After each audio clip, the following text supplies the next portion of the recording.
പ്രിയമുള്ളവരെ, എല്ലാവർക്കും magnetic effect of electricity എന്ന അധ്യായത്തിൻ്റെ പുതിയൊരു ഭാഗത്തേക്ക് സ്വാഗതം.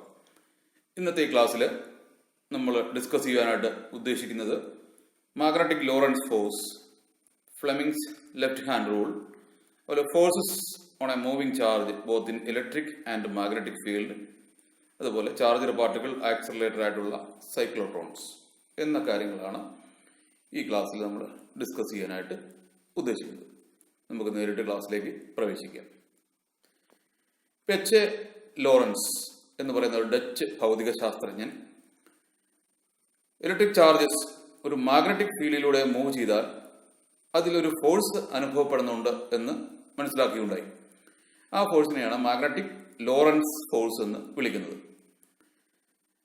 അതായത് ക്യൂ കൂളംബ് ചാർജ് ഒരു uniform magnetic field, B strength ഉള്ള യൂണിഫോം മാഗ്നറ്റിക് ഫീൽഡിലൂടെ വി വെലോസിറ്റിയിൽ മൂവ് ചെയ്യുന്നു. ഇപ്പോൾ വെലോസിറ്റി വെക്ടർ ആണ്, മാഗ്നറ്റിക് ഫീൽഡ് സ്ട്രെങ്തും വെക്ടർ ക്വാണ്ടിറ്റിയാണ്. അവ തമ്മിൽ തീറ്റ ആംഗിൾ ഇൻക്ലൈൻ ചെയ്തിട്ടാണ് മൂവ് ചെയ്യുന്നത് എന്ന് കരുതുക. അപ്പോൾ ആ ചാർജ്ഡ് പാർട്ടിക്കിളിൽ ഒരു ഫോഴ്സ് അനുഭവപ്പെടുന്നുണ്ട്. അതിനെയാണ് മാഗ്നറ്റിക് ലോറൻസ് ഫോഴ്സ് എന്ന് വിളിക്കുന്നത്. ആ ഫോഴ്സ് എന്ന് പറയുന്നത് Q into V cross B, where Q is the electric charge, V is the velocity with which the charged particle moves, and B is the strength of the magnetic field. അതായത് ഈ magnetic Lorentz force എന്ന് പറയുന്നത് directly proportional to charge ആണ്, അതുപോലെ directly proportional to velocity ആണ്, അതുപോലെ again directly proportional to strength of the magnetic field ആണ്, again directly proportional to sine of the angle theta between the velocity vector and the magnetic field vector. ഇപ്പോൾ F is equal to Q into V cross B എന്ന് നമ്മൾ എഴുതുമ്പോൾ അതൊരു cross product ആണ്. അപ്പോൾ അതുകൊണ്ട് തന്നെ ഫോഴ്സിന്റെ ഡയറക്ഷൻ എന്ന് പറയുന്നത്, ഫോഴ്സ് ഒരു വെക്ടർ ക്വാണ്ടിറ്റി ആണ്, അതിന്റെ ഡയറക്ഷൻ എന്ന് പറയുന്നത് വെലോസിറ്റി വെക്ടറിനും മാഗ്നറ്റിക് ഫീൽഡ് വെക്ടറിനും മ്യൂച്വലി പെർപെൻഡിക്കുലർ ആയിരിക്കും. അതായത് force vector, velocity vector and magnetic field direction are mutually perpendicular. അപ്പോൾ അതുകൊണ്ട് തന്നെ നമുക്ക് എഴുതാനായിട്ട് സാധിക്കും F is equal to Q V B sin theta into unit vector n. ഇപ്പോൾ യൂണിറ്റ് വെക്ടർ n എന്ന് പറയുന്നത് ഈ വെലോസിറ്റി വെക്ടറിനും ബി വെക്ടറിനും പെർപെൻഡിക്കുലർ ആയിരിക്കും. അതായത് ഏത് പ്ലെയിനിലാണോ അത് മൂവ് ചെയ്യുന്നത് ആ പ്ലെയിന് പെർപെൻഡിക്കുലർ ആയിരിക്കും. വെലോസിറ്റി വെക്ടറും മാഗ്നറ്റിക് ഫീൽഡ് വെക്ടറും ഒരു പ്ലെയിനിൽ, ഇപ്പോൾ ഇവിടെ കാണിച്ചിരിക്കുന്ന പ്ലെയിനിൽ ആണ് ആക്ട് ചെയ്യുന്നതെന്ന് കരുതുക. അപ്പോൾ ആ പ്ലെയിന് പെർപെൻഡിക്കുലർ ആയിട്ടായിരിക്കും ഈ പറഞ്ഞ ഫോഴ്സിന്റെ ഡയറക്ഷൻ എന്ന് പറയുന്നത്. ഇപ്പോൾ F is equal to Q V B sin theta എന്ന് പറയുന്നത് ഫോഴ്സിന്റെ മാഗ്നിറ്റ്യൂഡ് ആണ്. അപ്പോൾ ആ ഇക്വേഷൻ ശ്രദ്ധിച്ചു കഴിഞ്ഞാൽ നമുക്ക് അതിൽ നിന്ന് മനസ്സിലാക്കാൻ പറ്റുന്ന 2-3 കാര്യങ്ങളുണ്ട്. അതായത് ഒരു മാഗ്നറ്റിക് ഫീൽഡിൽ ചാർജ് റെസ്റ്റിലിരിക്കുകയാണെങ്കിൽ, അതായത് V എന്ന് പറയുന്നത് 0 ആണെങ്കിൽ അതിൽ ആക്ട് ചെയ്യുന്ന മാഗ്നറ്റിക് ലോറൻസ് ഫോഴ്സ് എന്ന് പറയുന്നത് 0 ആയിരിക്കും. കാരണം V 0 ആയി കഴിഞ്ഞാൽ ഇക്വേഷൻ ഫോഴ്സ് എന്ന് പറയുന്നത് 0 ആയിട്ട് മാറുന്നു. അപ്പോൾ ചാർജ്ഡ് പാർട്ടിക്കിൾ ഒരു മാഗ്നറ്റിക് ഫീൽഡിലൂടെ മൂവ് ചെയ്യുമ്പോൾ മാത്രമേ അതിൽ മാഗ്നറ്റിക് ഫോഴ്സ് അനുഭവപ്പെടുന്നുള്ളൂ. മാഗ്നറ്റിക് ഫീൽഡ് ചാർജ്ഡ് പാർട്ടിക്കിളിൽ പ്രയോഗിക്കുന്ന ഫോഴ്സ് ആണ് മാഗ്നറ്റിക് ഫോഴ്സ്. അതിനെ ലോറൻസ് ഫോഴ്സ് എന്ന് വിളിക്കുന്നു. ഇപ്പോൾ ലോറൻസ് ഇത് കണ്ടുപിടിച്ചതുകൊണ്ട് അദ്ദേഹത്തിന്റെ പേരിൽ ആ ഫോഴ്സ് അറിയപ്പെടുന്നു എന്ന് മാത്രമേ ഉള്ളൂ. അപ്പോൾ stationary charge in a magnetic field do not experience any force. ഇപ്പോൾ സ്റ്റേഷനറി ആയിട്ടിരിക്കുന്ന ഒരു ചാർജ് മാഗ്നറ്റിക് ഫീൽഡിൽ ഇരുന്നാൽ ആ മാഗ്നറ്റിക് ഫീൽഡ് അതിൽ ഫോഴ്സ് ഒന്നും പ്രയോഗിക്കുന്നില്ല. എന്നാൽ ഒരു ഇലക്ട്രിക് ഫീൽഡിൽ വേറൊരു ചാർജ് കൊണ്ട് വെച്ചാൽ അത് സ്റ്റേഷനറി ആയിട്ടാണ് ഇരിക്കുന്നതെങ്കിലും അതിൽ ഇലക്ട്രിക് ഫോഴ്സ് അനുഭവപ്പെടും. പക്ഷെ ഒരു മാഗ്നറ്റിക് ഫീൽഡിൽ ഒരു ചാർജ് റെസ്റ്റിലിരുന്നാൽ അതിൽ മാഗ്നറ്റിക് ഫോഴ്സസ് അനുഭവപ്പെടത്തില്ല എന്ന് മനസ്സിലാക്കണം. അതുപോലെ തന്നെ ഈ ആംഗിൾ എന്ന് പറയുന്നത്, അതായത് വെലോസിറ്റി വെക്ടറും മാഗ്നറ്റിക് ഫീൽഡ് വെക്ടറും പാരലോ ആന്റി പാരലോ ആണെന്ന് വിചാരിക്കുക. മാഗ്നറ്റിക് ഫീൽഡിന്റെ ഡയറക്ഷനിൽ തന്നെയാണ് ഈ പറഞ്ഞ ചാർജ്ഡ് പാർട്ടിക്കിൾ മൂവ് ചെയ്യുന്നതെങ്കിൽ അപ്പോൾ ആംഗിൾ എന്ന് പറയുന്നത് 0 വരുന്നു, അല്ലെങ്കിൽ 180 വരും. ഇപ്പൊ Q V B sin 0 എന്ന് പറയുന്നത് വന്നാൽ ആ വാല്യൂ എന്ന് പറയുന്നത് 0 ആയിരിക്കും. അതായത് പ്രത്യേകിച്ച് ശ്രദ്ധിക്കുക, ഈ ചാർജ് പാർട്ടിക്കിൾ മൂവ് ചെയ്യുന്ന ഡയറക്ഷൻ അല്ലെങ്കിൽ വെലോസിറ്റി വെക്ടറിന്റെ ഡയറക്ഷൻ എന്ന് പറയുന്നത് മാഗ്നറ്റിക് ഫീൽഡിന് പാരലായിട്ടാണെങ്കിൽ അതിൽ ആക്ട് ചെയ്യുന്ന ഫോഴ്സ് എന്ന് പറയുന്നത് 0 ആയിരിക്കും. എന്നാൽ ഈ പറഞ്ഞിരിക്കുന്ന ചാർജ്ഡ് പാർട്ടിക്കിൾ മൂവ് ചെയ്യുന്നത് മാഗ്നറ്റിക് ഫീൽഡ് വെക്ടറിന് പെർപെൻഡിക്കുലർ ആയിട്ടാണെന്ന് വിചാരിക്കുക. അതായത് തീറ്റ എന്ന് പറയുന്നത് 90 ഡിഗ്രി വരുന്നു. മാഗ്നറ്റിക് ഫീൽഡ് വെക്ടറും വെലോസിറ്റി വെക്ടറും പെർപെൻഡിക്കുലർ, മ്യൂച്വലി പെർപെൻഡിക്കുലർ ആണെങ്കിൽ മാക്സിമം ഫോഴ്സ് ആണ് ആ ചാർജ്ഡ് പാർട്ടിക്കിൾ അനുഭവപ്പെടുക. ആ മാക്സിമം ഫോഴ്സ് എന്ന് പറയുന്നത് Q V B sine theta, അതായത് സൈൻ 90 വരുന്നു, ക്യൂ ഇൻറ്റു വി ബി എന്ന് പറയുന്നതായിരിക്കും മാക്സിമം ഫോഴ്സ് അനുഭവപ്പെടുക. അപ്പോൾ ആ ചാർജ്ഡ് പാർട്ടിക്കിളിൽ മാക്സിമം ഫോഴ്സ് അനുഭവപ്പെടുന്നത് അത് ആ ഫീൽഡിന്, മാഗ്നറ്റിക് ഫീൽഡിന് പെർപെൻഡിക്കുലർ ആയിട്ട് മൂവ് ചെയ്യുമ്പോഴാണ്. പാരലലായിട്ട് മൂവ് ചെയ്യുകയാണെന്നുണ്ടെങ്കിൽ അതിൽ ഫോഴ്സ് ഉണ്ടായിരിക്കത്തില്ല, സീറോ ഫോഴ്സ് ആയിരിക്കും എന്ന് മനസ്സിലാക്കുക. അതുപോലെ റെസ്റ്റിലാണ് ഇരിക്കുന്നതെങ്കിലും ഫോഴ്സ് ഉണ്ടാകത്തില്ല. മാഗ്നറ്റിക് ഫീൽഡിലല്ല ഇരിക്കുന്നതെങ്കിലും അതിൽ മാഗ്നറ്റിക് ഫോഴ്സ് ഉണ്ടാകത്തില്ല എന്നുള്ള കാര്യം ശ്രദ്ധിക്കുക. അപ്പോൾ ഇത് ആണ് മാഗ്നറ്റിക് ലോറൻസ് ഫോഴ്സ് എന്ന് പറയുന്നത്. അപ്പോൾ അത് ലോറൻസ് എന്ന് പറയുന്ന സയന്റിസ്റ്റ് മനസ്സിലാക്കിയതുകൊണ്ടാണ്. അപ്പോൾ ഇങ്ങനെ ഉണ്ടാകുന്ന ഫോഴ്സിന്റെ ഡയറക്ഷൻ അറിയാൻ വേണ്ടിയിട്ട് ഫ്ലെമിങ്സ് ലെഫ്റ്റ് ഹാൻഡ് റൂൾ ഉപയോഗിക്കും. ഫ്ലെമിങ്സ് ലെഫ്റ്റ് ഹാൻഡ് റൂള് പറയുന്നത് അനുസരിച്ചിട്ട് ലെഫ്റ്റ് ഹാൻഡിന്റെ 3 fingers, thumb, four finger, central finger, അപ്പൊ ആ 3 ഫിംഗേഴ്സ് മ്യൂച്വലി പെർപെൻഡിക്കുലർ ഡയറക്ഷനിൽ പിടിക്കുക. ആ ഫിഗറിൽ കാണിച്ചിരിക്കുന്നത് പോലെ പിടിക്കുക. Thumb, four finger, central finger, അതുപോലെ മ്യൂച്വലി പെർപെൻഡിക്കുലർ ഡയറക്ഷനിൽ പിടിച്ചു കഴിഞ്ഞാൽ തമ്പ് എന്ന് പറയുന്നത് ത്രസ്റ്റിനെ അല്ലെങ്കിൽ ഫോഴ്സിനെ റെപ്രസെന്റ് ചെയ്യുന്നു, ഫോഴ്സിന്റെ ഡയറക്ഷൻ. അപ്പൊ ഫോർ ഫിംഗർ എന്ന് പറയുന്നത് ഫീൽഡ് ഡയറക്ഷൻ, മാഗ്നറ്റിക് ഫീൽഡ് ഡയറക്ഷനെ കാണിക്കുന്നതായിരിക്കും. സെൻട്രൽ ഫിംഗർ എന്ന് പറയുന്നത് കറണ്ടിനെ കാണിക്കും. കറണ്ട് എന്ന് പറയുന്നത് direction of motion of charges ആണ്, അല്ലെങ്കിൽ വെലോസിറ്റി വെക്ടറിന്റെ ഡയറക്ഷൻ ആണ്. അപ്പൊ ഈ പറഞ്ഞ രീതിയിലായിരിക്കും ഓരോ ഫിംഗേഴ്സും സൂചിപ്പിക്കുന്ന ഡയറക്ഷൻ എന്ന് പറയുന്നത്. ഓർത്തിരിക്കാൻ എളുപ്പമുണ്ട്. ഫോഴ്സ് അല്ലെങ്കിൽ ത്രസ്റ്റ് എന്ന് ഓർക്കുക. Thrust represents thumb, T T ഓർക്കുക. Thumb represents thrust. അതുപോലെ fore finger, F, fore finger field എന്ന് ഓർക്കുക. F F, fore finger represents field direction. Field എന്ന് പറയുന്നത് മാഗ്നറ്റിക് ഫീൽഡ് ഡയറക്ഷൻ ആണ്. Central finger represents current, C C എന്ന് ഓർക്കുക. അപ്പൊ നമുക്ക് ഓരോ ഫിംഗേഴ്സും എന്തിനെയാണ് റെപ്രസെന്റ് ചെയ്യുന്നത് എന്ന് നമുക്ക് വ്യക്തമായിട്ട് നമുക്ക് കാണാനായിട്ട് സാധിക്കും. If the central finger and thumb represents are held in mutually perpendicular directions. അപ്പൊ ഇത്രേ ഉള്ളൂ. Forefinger represents the direction of magnetic field, central finger represents current അല്ലെങ്കിൽ direction of motion of charges അല്ലെങ്കിൽ velocity, and thumb or thumb represents thrust or force acting on the body. അപ്പോൾ അതാണ് Fleming's left hand rule. ഇത് ഓർത്തിരിക്കുകയാണെന്നുണ്ടെങ്കിൽ ഓർത്തിരിക്കാനുള്ള എളുപ്പമാർഗമാണ് ഞാൻ പറഞ്ഞത്. T represents T, എല്ലാം combination അനുസരിച്ചിട്ട് തന്നെയാണ്. F for field and central finger C for current എന്ന് ഓർത്താൽ മതി. നമുക്ക് ഫ്ലെമിങ്സ് ലെഫ്റ്റ് ഹാൻഡ് റൂൾ വളരെ എളുപ്പത്തിൽ നമുക്ക് മനസ്സിലാക്കാനായിട്ട് സാധിക്കും. അപ്പോൾ അതാണ് ഫ്ലെമിങ്സ് ലെഫ്റ്റ് ഹാൻഡ് റൂൾ. അതതിന്റെ സ്റ്റേറ്റ്മെന്റ് പറഞ്ഞാൽ stretch out the 3 fingers of the left hand, thumb, four finger and central finger in mutually perpendicular directions. Then the thumb represents direction of force, forefinger represents the direction of magnetic field, and central finger represents the direction of motion or current direction. അതാണ് Fleming's left hand rule. ഇനി ഒരു charged particle നമുക്കറിയാം. Q എന്ന് പറയുന്ന charged particle ഒരു electric ഫീൽഡിലാണ് ഇരിക്കുന്നതെങ്കിൽ അതിൽ electric force അനുഭവപ്പെടും. അപ്പൊ ആ ഫീൽഡിന്റെ സ്ട്രെങ്ത് ക്യാപിറ്റൽ ഇ ആണെങ്കിൽ ക്യൂ ഇൻറ്റു ഇ എന്ന് പറയുന്ന ഇലക്ട്രിക് ഫോഴ്സ് അനുഭവപ്പെടുന്നുണ്ട്. അതുകൂടാതെ അവിടെ ഒരു മാഗ്നറ്റിക് ഫീൽഡും കൂടെ കൊടുത്തിട്ടുണ്ടെങ്കിൽ മാഗ്നറ്റിക് ലോറൻസ് ഫോഴ്സ് ആയ Q into V cross B കൂടെ അനുഭവപ്പെടും. അപ്പോൾ force on a moving charge in a uniform electric and magnetic field ആണെങ്കിൽ, കമ്പൈൻഡ് ഇലക്ട്രിക് ആൻഡ് മാഗ്നറ്റിക് ഫീൽഡിലൂടെയാണ് ഒരു ചാർജ്ഡ് പാർട്ടിക്കിൾ മൂവ് ചെയ്യുന്നതെങ്കിൽ അതിൽ അനുഭവപ്പെടുന്ന ടോട്ടൽ ഫോഴ്സ് എന്ന് പറയുന്നത് electric force plus magnetic force ആയിരിക്കും. അതായത് F will be equal to Q into E plus Q into V cross B എന്ന് എഴുതാനായിട്ട് സാധിക്കും. അപ്പോൾ അതിൽ ക്യൂ എന്ന് പറയുന്നത് കോമൺ ആയിട്ട് എടുത്താൽ Q into vector E plus vector V cross B എന്ന് നമുക്ക് എഴുതാനായിട്ട് സാധിക്കും. അതിന്റെ ഡയറക്ഷൻസ് വ്യത്യാസം ഉണ്ടായിരിക്കും. അപ്പം that will be the total force experiencing on a charged particle if it is moving through a combined uniform electric and magnetic field. അപ്പോൾ ശ്രദ്ധിക്കുക, ഇലക്ട്രിക് ഫീൽഡിൽ ചാർജ് മൂവ് ചെയ്യണമെന്ന് നിർബന്ധമില്ല. സ്റ്റേഷനറി ആയിട്ട് ഇരുന്നാലും അതിൽ electric force Q into E അനുഭവപ്പെടും. എന്നാൽ മാഗ്നറ്റിക് ഫീൽഡിലൂടെ മൂവ് ചെയ്തെങ്കിൽ മാത്രമേ അതിൽ മാഗ്നറ്റിക് ലോറൻസ് ഫോഴ്സ് അനുഭവപ്പെടുകയുള്ളൂ എന്ന് ചുരുക്കം. ഇത് വെലോസിറ്റി സെലക്ടർ എന്ന് പറയുന്ന ഒരു ഡിവൈസിന്റെ ഫിഗറാണ് അവിടെ കൊടുത്തിരിക്കുക. വെലോസിറ്റി സെലക്ടർ എന്ന് കൊണ്ട് ഉദ്ദേശിക്കുന്നത് പല വെലോസിറ്റിയിൽ മൂവ് ചെയ്യുന്ന ചാർജ്ഡ് പാർട്ടിക്കിൾസ് ഉണ്ടെന്ന് കരുതുക.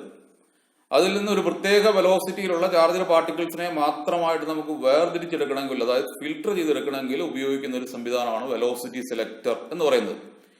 ഈ വെലോസിറ്റി സെലക്ടറിനകത്ത് ഒരു electric field, uniform electric field apply ചെയ്തിരിക്കുന്നു ഒരു പ്രത്യേക റീജിയനിൽ.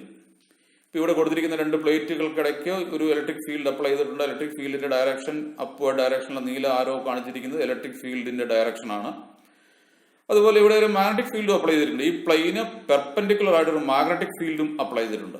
അപ്പൊ ആ മാഗ്നറ്റിക് ഫീൽഡിന്റെ ഡയറക്ഷൻ എന്ന് പറയുന്നത് ഔട്ട്വേർഡ് ഡ്രോൺ നോർമൽ ആണ്. പുറത്തോട്ട് ഉള്ള ഡയറക്ഷനിൽ നോർമൽ, ഈ പ്ലെയിന് നോർമലായിട്ട് വെളിയിലേക്ക് മാഗ്നറ്റിക് ഫീൽഡ് അവിടെ കൊടുത്തിരിക്കുന്നു. അപ്പൊ ആ ഒരു സ്ഥലത്ത് combined magnetic and electric field apply ചെയ്തിട്ടുണ്ട്. ഇലക്ട്രിക് ഫീൽഡും മാഗ്നറ്റിക് ഫീൽഡും മ്യൂച്വലി പെർപെൻഡിക്കുലർ ആയിട്ടാണ് അവിടെ കൊടുത്തിരിക്കുന്നത്. അപ്പൊ അങ്ങനെയുള്ള കമ്പൈൻഡ് ഇലക്ട്രിക് ആൻഡ് മാഗ്നറ്റിക് ഫീൽഡിലൂടെ ആ രണ്ട് ഫീൽഡുകളും പെർപെൻഡിക്കുലർ ആയിട്ടാണ് ആക്ട് ചെയ്യുന്നത്. ഇലക്ട്രിക് ഫീൽഡിന്റെ ഡയറക്ഷൻ അപ്വേർഡ് ഡയറക്ഷനിൽ ക്യാപിറ്റലി അതിന്റെ സ്ട്രെങ്ത് ആണ്. മാഗ്നറ്റിക് ഫീൽഡ് എന്ന് പറയുന്നത് ആ പ്ലെയിന് പെർപെൻഡിക്കുലർ ആയിട്ട് ഔട്ട്വേർഡ് പുറത്തേക്കാണ് മാഗ്നറ്റിക് ഫീൽഡിന്റെ ഡയറക്ഷൻ. അത് ബി സ്ട്രെങ്ത് ഉള്ള യൂണിഫോം മാഗ്നറ്റിക് ഫീൽഡ് അതേ സ്ഥലത്ത് തന്നെ കൊടുത്തിരിക്കുന്നു. അങ്ങനെയുള്ള ഒരു കമ്പൈൻഡ് ഫീൽഡിലൂടെ ഒരു ചാർജ്ഡ് പാർട്ടിക്കിളിനെ കടത്തിവിടുക. ക്യൂ കൂളംബ് ചാർജ് ഒരു പർട്ടിക്കുലർ വെലോസിറ്റിയിലെ ഫീൽഡിലൂടെ കടത്തിവിടുന്നു എന്ന് കരുതുക. അപ്പോൾ ഇലക്ട്രിക് ഫീൽഡും മാഗ്നറ്റിക് ഫീൽഡും ഇല്ലെങ്കിൽ ഈ ചാർജ്ഡ് പാർട്ടിക്കിൾ കാണിച്ചിരിക്കുന്ന റെഡ് മാർക്ക് ലൈനിലൂടെ നേരെ അൺഡിഫ്ലക്റ്റഡ് ആയിട്ട് കടന്നു പോകും. ഇപ്പൊ അവിടെ നമ്മൾ മാഗ്നറ്റിക് ഫീൽഡ് ഓഫ് ചെയ്ത് വെച്ചിരിക്കുന്നു എന്ന് കരുതുക. ഇലക്ട്രിക് ഫീൽഡ് മാത്രമേ ഉള്ളെങ്കിൽ തീർച്ചയായിട്ടും പോസിറ്റീവ് ചാർജുള്ള ചാർജ്ഡ് പാർട്ടിക്കിൾ എന്ന് പറയുന്നത് മുകളിലേക്ക് ഡിഫ്ലക്ട് ചെയ്യും. കാരണം താഴെ ഇരിക്കുന്ന പ്ലേറ്റിന്റെ പോസിറ്റീവ് ചാർജാണ്, മുകളിലിരിക്കുന്ന പ്ലേറ്റിന് നെഗറ്റീവ് ചാർജാണ്. അപ്പൊ അതുകൊണ്ട് ഇലക്ട്രിക് ഫീൽഡിന്റെ ഡയറക്ഷൻ അത് ഡിഫ്ലക്ട് ചെയ്യും, നെഗറ്റീവ് പ്ലേറ്റിലേക്ക് ആകർഷിക്കപ്പെടും.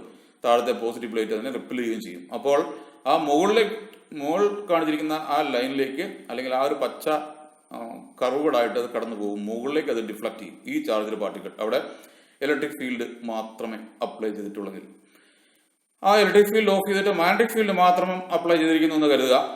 ഇപ്പൊ മാഗ്നറ്റിക് ഫീൽഡ് മാത്രമാണ് അപ്ലൈ ചെയ്തിരിക്കുന്നതെങ്കിൽ ആ മാഗ്നറ്റിക് ഫീൽഡിലും പെർപെൻഡിക്കുലർ ആയിട്ടാണ് ചാർജ്ഡ് പാർട്ടിക്കിൾ പ്രവേശിക്കുന്നത്. വി വെലോസിറ്റിയിൽ ആ ഫീൽഡിലേക്ക് പ്രവേശിക്കുകയാണ്. അപ്പോൾ അതിൽ Q into V B sine theta എന്ന് പറയുന്ന മാഗ്നറ്റിക് ഫോഴ്സ് അനുഭവപ്പെടും. അപ്പൊ ആ മാഗ്നറ്റിക് ഫോഴ്സ് പെർപെൻഡിക്കുലർ ആയതുകൊണ്ട് മാക്സിമം മാഗ്നറ്റിക് ഫോഴ്സ് തന്നെ അനുഭവപ്പെടും. ക്യൂ വി ബി എന്ന് പറയുന്ന മാക്സിമം ആയിട്ടുള്ള മാഗ്നറ്റിക് ഫോഴ്സ് തന്നെ അനുഭവപ്പെടും.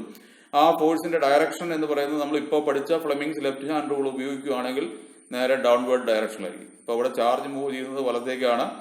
ഫീൽഡ് എന്ന് പറയുന്നത് നേരെ ഔട്ട്വേർഡ് ആയിട്ടാണ്, നോർമലായിട്ട് ഈ പ്ലെയിന് നോർമലായിട്ട് ഔട്ട്വേർഡ് ആയിട്ടാണ്, ഔട്ട്വേർഡ് ഡ്രോൺ നോർമലാണ് മാഗ്നറ്റിക് ഫീൽഡിന്റെ ഡയറക്ഷൻ. അപ്പൊ ഫോഴ്സ് അല്ലെങ്കിൽ ത്രസ്റ്റ് എന്ന് പറയുന്നത് ഫ്ലെമിങ്സ് ലെഫ്റ്റ് ഹാൻഡ് റൂൾ ഉപയോഗിച്ച് താഴേക്കായിരിക്കും.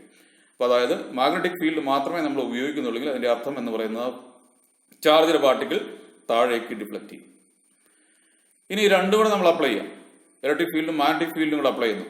അപ്പോൾ ഒരു പ്രത്യേക വെലോസിറ്റിയിലുള്ള ചാർജ്ഡ് പാർട്ടിക്കിൾ മാത്രം അൺഡിഫ്ലക്റ്റഡ് ആയിട്ട് കടന്നു പോകും. അപ്പൊ അതിന് കാരണം എന്ന് പറയുന്നത് ഇപ്പൊ നമ്മൾ കണ്ടു, ഇലക്ട്രിക് ഫോഴ്സും മാഗ്നറ്റിക് ഫോഴ്സും ഈ ചാർജ്ഡ് പാർട്ടിക്കിളിൽ ആക്ട് ചെയ്യുന്നുണ്ട്. രണ്ടിന്റെയും ഡയറക്ഷൻസ് ഓപ്പോസിറ്റ് ആണ്. ഇലക്ട്രിക് ഫോഴ്സ് മുകളിലേക്കും മാഗ്നറ്റിക് ഫോഴ്സ് താഴേക്കുമാണ് ആക്ട് ചെയ്യുന്നത്. രണ്ടിന്റെയും മാഗ്നറ്റ്യൂഡ് തുല്യമായിട്ട് വന്നു കഴിഞ്ഞാൽ, അതായത് രണ്ട് ഫോഴ്സസ് ഇലക്ട്രിക് ഫോഴ്സും മാഗ്നറ്റിക് ഫോഴ്സും ഈക്വൽ ആയിട്ട് വന്നു കഴിഞ്ഞാൽ ഈക്വൽ ആൻഡ് ഓപ്പോസിറ്റ് വരുന്നത് കൊണ്ട് ക്യാൻസൽ ചെയ്ത് പോകുന്നു. അങ്ങനെയുള്ള പാർട്ടിക്കിൾ എന്ന് പറയുന്നത് അൺഡിഫ്ലക്റ്റഡ് ആയിട്ട് കടന്നു പോകുന്നു. ഇപ്പൊ F1 എന്ന് പറയുന്ന ഫോഴ്സ് എന്ന് പറയുന്നത് ഇലക്ട്രിക് ഫോഴ്സ് ആണ്. അപ്പൊ അതിന്റെ വാല്യൂ എന്ന് പറയുന്നത് നമുക്ക് Q ഇൻറ്റു ഇ എന്ന് എഴുതാം. F2 എന്ന് പറയുന്നത് മാഗ്നറ്റിക് ലോറൻസ് ഫോഴ്സ് ആണ്. അപ്പൊ അതിന്റെ വാല്യൂ എന്ന് പറയുന്നത് Q വി ബി എന്ന് എഴുതാം. ഇപ്പൊ F1ഉം F2ഉം തുല്യമാണെങ്കിൽ QE will be equal to QVB വരുന്നു. അതായത് അതിൽ നിന്ന് നമുക്ക് അതിന്റെ വെലോസിറ്റി എടുത്താൽ Q ക്യാൻസൽ ചെയ്ത് പോകാം. വെലോസിറ്റി എടുത്താൽ E/B എന്നുള്ള ആ പർട്ടിക്കുലർ വെലോസിറ്റിയിലുള്ള ചാർജ്ഡ് പാർട്ടിക്കിൾ മാത്രം അൺഡിഫ്ലക്റ്റഡ് ആയിട്ട് കടന്നു പോകും. അപ്പൊ അങ്ങനെ നിശ്ചിത വെലോസിറ്റിയിലുള്ള ചാർജ്ഡ് പാർട്ടിക്കിളിനെ മാത്രം നമുക്ക് വേർതിരിച്ചെടുക്കണമെങ്കിൽ ഇതേപോലെ ഒരു ഇലക്ട്രിക് ഫീൽഡിലൂടെയും കമ്പൈൻഡ് ഇലക്ട്രിക് ഫീൽഡിലൂടെയും മാഗ്നറ്റിക് ഫീൽഡിലൂടെയും കടത്തിവിടുക. അപ്പൊ അതിന്റെ വെലോസിറ്റി എന്ന് പറയുന്നത് E/B, where E is the strength of electric field and B is the strength of magnetic field. അവയുടെ ഫീൽഡിന്റെ റേഷ്യോസ് ആണ് വെലോസിറ്റി ആയിട്ട് വരിക. ആ വെലോസിറ്റിയിലുള്ള ചാർജ്ഡ് പാർട്ടിക്കിൾ എന്ന് പറയുന്നത് അൺഡിഫ്ലക്റ്റഡ് ആയിട്ട് പോകുന്നു. അപ്പൊ അതിനു വേണ്ടിയിട്ട് നമ്മൾ ഉപയോഗിക്കുന്ന ഒരു ഉപകരണമാണ് വെലോസിറ്റി സെലക്ടർ എന്ന് പറയുക. അത് ഉപയോഗിച്ച് നമുക്ക് എന്ത് ചെയ്യാം, പല വെലോസിറ്റിയിലുള്ള പാർട്ടിക്കിൾസിൽ നിന്നും റിസൂട്ടബിൾ വെലോസിറ്റി ഉള്ളത് സെലക്ട് ചെയ്തെടുക്കാം എന്ന് ചുരുക്കം. ഇനി അതുപോലെ ഈ ചാർജ്ഡ് പാർട്ടിക്കിൾ ഒരു മാഗ്നറ്റിക് ഫീൽഡിലേക്ക് പെർപെൻഡിക്കുലർ ആയിട്ട് പ്രവേശിച്ചാൽ എന്താണ് സംഭവിക്കുന്നത് എന്നാണ് നമ്മൾ നോക്കുക. ചാർജ്ഡ് പാർട്ടിക്കിൾ ഒരു മാഗ്നറ്റിക് ഫീൽഡിലേക്ക് പെർപെൻഡിക്കുലർ ആയിട്ട് പ്രവേശിക്കുന്നു. അപ്പോൾ അവിടെ റൈറ്റ് സൈഡിൽ കൊടുത്തിരിക്കുന്നത് ഒരു മാഗ്നറ്റിക് ഫീൽഡാണ്. ആ മാഗ്നറ്റിക് ഫീൽഡ് അപ്ലൈ ചെയ്തിരിക്കുന്നത് ഇതിൻ്റെ പ്ലെയിനിലാണ്. ഈ കൊടുത്തിരിക്കുന്ന സ്ലൈഡിൻ്റെ പ്ലെയിന് പെർപെൻഡിക്കുലറായിട്ട് മാഗ്നറ്റിക് ഫീൽഡ് അപ്ലൈ ചെയ്തിരിക്കുന്നു. ഈ സ്ലൈഡിൻ്റെ പ്ലെയിൻ എന്ന് പറഞ്ഞാൽ XY പ്ലെയിനാണ്. XY പ്ലെയിനായിട്ട് നമ്മൾ എടുത്തിരിക്കുന്നു. ആ പ്ലെയിന് പെർപെൻഡിക്കുലർ ആയിട്ടുള്ള Z ആക്സിസിലൂടെയാണ് നമ്മുടെ മാഗ്നറ്റിക് ഫീൽഡ് അപ്ലൈ ചെയ്തിരിക്കുന്നത് എന്ന് കരുതുക. അപ്പോൾ അങ്ങനെ പെർപെൻഡിക്കുലർ ആയിട്ട് അപ്ലൈ ചെയ്തിരിക്കുന്ന മാഗ്നറ്റിക് ഫീൽഡിലൂടെ ഒരു ചാർജ്ഡ് പാർട്ടിക്കിൾ മൂവ് ചെയ്യുന്നു. ഇപ്പോൾ charged particle perpendicular to the direction of magnetic field ആയിട്ടാണ് എപ്പോഴും മൂവ് ചെയ്യുന്നത്. അപ്പോൾ അതിൽ മാഗ്നറ്റിക് ലോറൻസ് ഫോഴ്സ് അനുസരിച്ചിട്ട് Q × V × B എന്ന് പറയുന്ന ഫോഴ്സ് ആണ് അനുഭവപ്പെടുക. V എന്ന് പറയുന്നത് വെലോസിറ്റി ആണ്, വെലോസിറ്റി വെക്ടർ ആണ്. B എന്ന് പറയുന്നത് എന്തായിരിക്കും? മാഗ്നറ്റിക് ഫീൽഡിന്റെ സ്ട്രെങ്ത് ആയിരിക്കും. അപ്പോൾ അത് അപ്ലൈ ചെയ്തിരിക്കുന്നത് Z ആക്സിസിലാണ്. ഇപ്പോൾ hence F acting along PO. അപ്പോൾ P എന്ന് പറയുന്ന പോയിന്റിൽ ആ പാർട്ടിക്കിൾ ഇരിക്കുമ്പോൾ അതിന്റെ വെലോസിറ്റി കാണിച്ചിരിക്കുന്ന ടാൻജൻഷ്യലായിട്ട് കൊടുത്തിരിക്കുന്ന ഡയറക്ഷൻ വെലോസിറ്റിയുടെ ഡയറക്ഷനാണ്. ഇപ്പോൾ ഒരു സർക്കിളിലൂടെയാണ് മൂവ് ചെയ്യുന്നതെങ്കിൽ ആ പർട്ടിക്കുലർ പോയിന്റിന്റെ ടാൻജൻഷ്യൽ ഡയറക്ഷനാണ് വെലോസിറ്റിയുടെ ഡയറക്ഷൻ എന്ന് പറയുക. അപ്പോൾ അവിടെ ഫീൽഡ് എന്ന് പറയുന്നത് നേരെ പെർപെൻഡിക്കുലർ ആയിട്ടാണ് അപ്ലൈ ചെയ്തിരിക്കുന്നത്. അപ്പോൾ അതുകൊണ്ട് തന്നെ ആ മുകളിലിരിക്കുന്ന ആ ചാർജ്ഡ് പാർട്ടിക്കിളിൽ ആക്ട് ചെയ്യുന്ന ഫോഴ്സ് എന്ന് പറയുന്നത് ആ ഇതിന്റെ O എന്ന് പറയുന്ന പോയിന്റിലേക്ക്, ആ വൃത്തത്തിന്റെ കേന്ദ്രത്തിലേക്കായിരിക്കും, സെൻട്രലിലേക്കായിരിക്കും ആക്ട് ചെയ്യുന്നത്. അപ്പോൾ അത് എന്ന് പറയുന്നത് 3 ഫോഴ്സും മ്യൂച്വലി പെർപെൻഡിക്കുലർ ആയിരിക്കും. അപ്പോൾ ആ ഫോഴ്സ് ഇതിന്റെ കേന്ദ്രത്തിലേക്ക് ആകർഷിക്കുന്നത് കൊണ്ട് ടാൻജൻഷ്യലായിട്ട് പോകേണ്ടതിന് പകരം അത് സർക്കുലർ പാത്തിലൂടെ മൂവ് ചെയ്യുന്നു. അതായത് നമ്മൾ കണ്ട കാര്യം എന്ന് പറയുന്നത് ഒരു ചാർജ്ഡ് പാർട്ടിക്കിൾ ഒരു മാഗ്നറ്റിക് ഫീൽഡിൽ അതിന് പെർപെൻഡിക്കുലർ ആയിട്ട് അതിലേക്ക് പ്രവേശിച്ചാൽ അത് ഡിസ്ക്രൈബ് ചെയ്യുന്ന പാത്ത് അല്ലെങ്കിൽ അതിന്റെ ട്രാജക്ടറി എന്ന് പറയുന്നത് സർക്കുലർ ആയിരിക്കും എന്ന് ശ്രദ്ധിക്കുക. അപ്പൊ അതിൽ ആവശ്യമായിട്ട് ഇപ്പോൾ സർക്കിൾ വൃത്താകൃതി കറങ്ങണമെന്നുണ്ടെങ്കിൽ സെൻട്രിപെറ്റൽ ഫോഴ്സ് വേണം. അപ്പൊ അതിനാവശ്യമായിട്ടുള്ള സെൻട്രിപെറ്റൽ ഫോഴ്സ് സപ്ലൈ ചെയ്യുന്നത് മാഗ്നറ്റിക് ലോറൻസ് ഫോഴ്സ് ആണ്. അപ്പൊ ആ മാഗ്നറ്റിക് ലോറൻസ് ഫോഴ്സ് എന്ന് പറയുന്നത് Q × V × B ആണ്. QVB വരും. B എന്ന് തീറ്റ എന്ന് പറയുന്നത് 90 ആണ്. പെർപെൻഡിക്കുലർ ആയിട്ടാണ് എപ്പോഴും ചാർജ് പാർട്ടിക്കിൾ മൂവ് ചെയ്യുന്നത്. വെലോസിറ്റി വെക്ടറും അതുപോലെ B വെക്ടറും എപ്പോഴും പെർപെൻഡിക്കുലർ ആണ്. അതുകൊണ്ട് QVB എന്ന് പറയുന്ന മാക്സിമം ലോറൻസ് ഫോഴ്സ് തന്നെ അതിൽ ആക്ട് ചെയ്യുന്നുണ്ട്. അപ്പോൾ ആ ലോറൻസ് ഫോഴ്സ് ആണ് ഇതിനാവശ്യമായിട്ടുള്ള സെൻട്രിപെറ്റൽ ഫോഴ്സ് കൊടുക്കുന്നത്. അപ്പോൾ QVB എന്ന് പറയുന്ന മാക്സിമം ലോറൻസ് ഫോഴ്സ് ശ്രദ്ധിക്കുക. അപ്പോൾ അവിടെ ആംഗിൾ എന്ന് പറയുന്നത് വിയും ബിയും 90 ആയതുകൊണ്ട് QVB എന്ന് പറയുന്ന maximum force Lorentz force act ചെയ്യുന്നു. ആ മാക്സിമം ലോറൻസ് ഫോഴ്സ് ആണ് അതിന് സെൻട്രിപെറ്റൽ ഫോഴ്സ് സപ്ലൈ ചെയ്യുന്നത്. ഇപ്പൊ നമുക്കറിയാം M ആണ് അതിന്റെ ആ ചാർജിന്റെ മാസ്. അത് V വെലോസിറ്റിയിൽ മൂവ് ചെയ്യുകയാണ്. R റേഡിയസ് ഉള്ള സർക്കിളിന്റെ സർക്കംഫറൻസിൽ കൂടിയാണെന്ന് മൂവ് ചെയ്യുന്നതെങ്കിൽ സെൻട്രിപെറ്റൽ ഫോഴ്സ് എന്ന് പറയുന്ന ഇക്വേഷൻ നിങ്ങൾക്ക് അറിയാവുന്നതാണ്, mv²/r. ഇപ്പൊ mv²/r എന്ന് പറയുന്നത് QVB ആണ്. ആ ഇക്വേഷൻ, അതായത് centripetal force is supplied by the magnetic Lorentz force. ഇപ്പൊ QVB will be equal to mv²/r. അതിൽ നിന്ന് ആറിന്റെ വാല്യൂ നമ്മൾ എടുക്കുക, ഒരു V ക്യാൻസൽ ചെയ്ത് കളയാം. ആറിന്റെ വാല്യൂ എടുത്തു കഴിഞ്ഞാൽ നമുക്ക് mv/QB എന്ന് എഴുതാം. അത് ഇക്വേഷൻ 1 ആയിട്ട് നമുക്ക് എഴുതാം. അപ്പൊ അതായിരിക്കും അതിന്റെ റേഡിയസ് എന്ന് പറയുന്നത്. അപ്പോൾ ശ്രദ്ധിക്കേണ്ട കാര്യം എന്ന് പറയുന്നത് ഇപ്പൊ ഇവിടെ ഫോഴ്സ് എന്ന് പറയുന്നത് എപ്പോഴും റേഡിയലായിട്ടാണ്. അപ്പൊ അതായത് വൃത്തത്തിന്റെ കേന്ദ്രത്തിലേക്കാണ് ഫോഴ്സിന്റെ ഡയറക്ഷൻ, സെൻട്രിപെറ്റൽ ഫോഴ്സിന്റെ ഡയറക്ഷൻ എന്ന് പറയുന്നത്. ഡിസ്പ്ലേസ്മെന്റിന്റെ ഡയറക്ഷൻ എന്ന് പറയുന്നത് വെലോസിറ്റിയുടെ ഡയറക്ഷൻ ഓൾവേസ് ടാൻജൻഷ്യൽ ആയിട്ടാണ്. അപ്പൊ അതുകൊണ്ട് വെലോസിറ്റിയും അതുപോലെ ഫോഴ്സും പെർപെൻഡിക്കുലർ ആയിരിക്കുന്നത് കൊണ്ട് അതിൽ ചെയ്യപ്പെട്ട ഈ മാഗ്നറ്റിക് ഫീൽഡ് ചെയ്ത വർക്ക് എന്ന് പറയുന്നത് 0 ആയിരിക്കും. വർക്കിന്റെ ഇക്വേഷൻ നമുക്കറിയാം F.S ആണ്. ഇപ്പൊ F(S cos 90) ആണ്. എപ്പോഴും എഫും ഡിസ്പ്ലേസ്മെന്റും 90 ആയതുകൊണ്ട് 0 വർക്കാണ് ചെയ്തത് എന്ന് പറഞ്ഞാൽ അതിന്റെ അർത്ഥം എന്ന് പറയുന്നത് ഒരു മാഗ്നറ്റിക് ഫീൽഡിന് ചാർജ്ഡ് പാർട്ടിക്കിളിനെ ആക്സിലറേറ്റ് ചെയ്യിക്കാനായിട്ട് സാധിക്കത്തില്ല. ആ മാഗ്നറ്റിക് ഫീൽഡിലൂടെ അത് റൊട്ടേറ്റ് ചെയ്ത് മാത്രമേ ഉള്ളൂ, യൂണിഫോം സർക്കുലർ മോഷൻ അത് നടത്തുക മാത്രമേ ഉള്ളൂ എന്ന് മനസ്സിലാക്കുക. അപ്പൊ അങ്ങനെ നമുക്കറിയാം, നമുക്ക് ആ കണ്ട ഇക്വേഷനകത്ത് it is evident from the equation that the radius of the circular path is proportional to ഏതാണ് mass of the particle and velocity of the particle. ഇപ്പോൾ റേഡിയസിന്റെ ഇക്വേഷൻ നമ്മൾ കണ്ടതാണ്. അപ്പോൾ ആദ്യത്തെ ഇക്വേഷനകത്ത് നമുക്ക് V/r എടുത്തു കഴിഞ്ഞാൽ QB/m എന്ന് എഴുതാം. അതായത് V/r എന്ന് പറയുന്നത് ഒമേഗയാണ്, ആംഗുലർ വെലോസിറ്റിയാണ്. അപ്പോൾ ആംഗുലർ വെലോസിറ്റി എന്ന് പറഞ്ഞാൽ QB/m. അത് നമുക്ക് ആ റൊട്ടേറ്റ് ചെയ്യുന്ന പാർട്ടിക്കിളിന്റെ ആംഗുലർ വെലോസിറ്റി നമുക്ക് എഴുതാനായിട്ട് സാധിക്കും. This equation gives the angular frequency or angular velocity of the particle inside the magnetic field. Period of rotation അതുകൊണ്ട് നമുക്ക് എഴുതാനായിട്ട് സാധിക്കും. പീരിയഡ് ഓഫ് റൊട്ടേഷൻ എന്ന് പറഞ്ഞാൽ സഞ്ചരിച്ച ദൂരത്തിനെ ആംഗുലർ വെലോസിറ്റി കൊണ്ട് ഡിവൈഡ് ചെയ്താൽ മതി. ഇപ്പോൾ ഒരു സർക്കുലർ പാത്ത് അത് പൂർത്തിയാക്കുമ്പോൾ അതിന്റെ ആംഗുലർ ഡിസ്പ്ലേസ്മെന്റ് എന്ന് പറയുന്നത് 2π റേഡിയൻ ആയിരിക്കും, നമുക്കറിയാം. അപ്പൊ ആ ആംഗുലർ ഡിസ്പ്ലേസ്മെന്റിനെ ആംഗുലർ വെലോസിറ്റി കൊണ്ട് നമ്മൾ ഡിവൈഡ് ചെയ്ത് കഴിഞ്ഞാൽ നമുക്ക് പീരിയഡ് ഓഫ് റൊട്ടേഷൻ ആണ് കിട്ടുക. അതായത് 2π/ω നമുക്കറിയാവുന്നതാണ് ഇക്വേഷൻ. അപ്പൊ 2π ഡിവൈഡ് ബൈ ഒമേഗ എന്ന് പറയുന്നതിന്റെ വാല്യൂ QB/2πm നമ്മൾ സബ്സ്റ്റിറ്റ്യൂട്ട് ചെയ്ത് കഴിഞ്ഞാൽ T = 2πm/QB എന്ന് എഴുതാം. അപ്പൊ അതാണ് പീരിയഡ് ഓഫ് റൊട്ടേഷൻ എന്ന് പറയുന്നത്. അതായത് ചാർജ്ഡ് പാർട്ടിക്കിൾ എന്ന് പറയുന്നത് മാഗ്നറ്റിക് ഫീൽഡിലൂടെ പെർപെൻഡിക്കുലർ ആയിട്ട് പ്രവേശിച്ചാൽ അത് സർക്കുലർ പാത്തിലൂടെ മൂവ് ചെയ്യും എന്ന് മനസ്സിലാക്കിയിരിക്കുക. അപ്പോൾ സർക്കുലർ പാത്തിലൂടെ മൂവ് ചെയ്യുമ്പോൾ അതിന്റെ പീരിയഡ് ഓഫ് റൊട്ടേഷൻ എന്ന് പറയുന്നത് 2πm/QB ആണ്.